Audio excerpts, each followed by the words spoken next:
One of the things that is blocking this connection to your wholeness, this feeling of love for addicts, is the feeling of shame and guilt.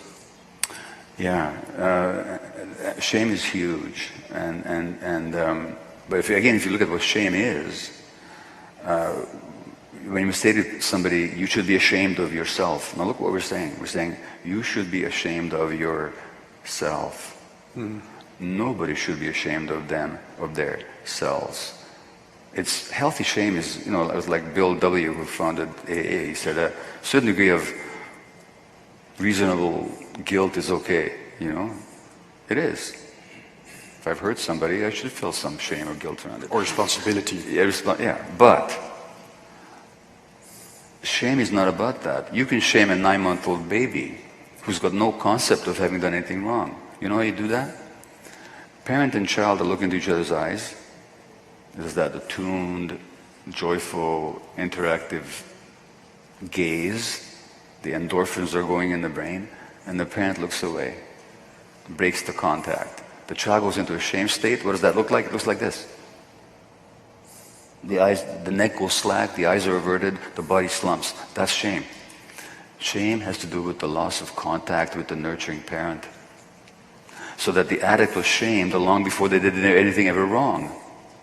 Then they associate the shame with having done something wrong, because when that happens to a child, the child is narcissistic.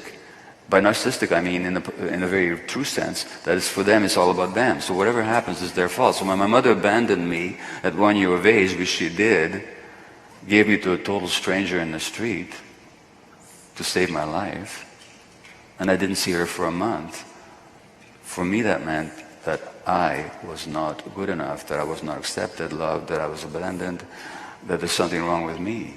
So that the shame predates any wrongdoing or any drug using on the part of the addict. Of course, society says, be ashamed of yourself, reinforcing the shame. And you don't help people by shaming them. You don't help people by shaming. That's not how you help them. In clinics, in classical 12-step clinics, they're even fueling this identity. Well, I have sort of a... Do you know what I mean? I know. For example, because in the 12 step you stand up and you say you haven't touched a drop of alcohol for 30 years, but you stand up and say, my name is Gabor and I'm an addict. I'm an addict. I'm an alcoholic. Well, of course you're not an addict. That's not who you are. The addiction is just a behavior that you adopted in order to soothe yourself for pain that you had no responsibility for causing in the first place.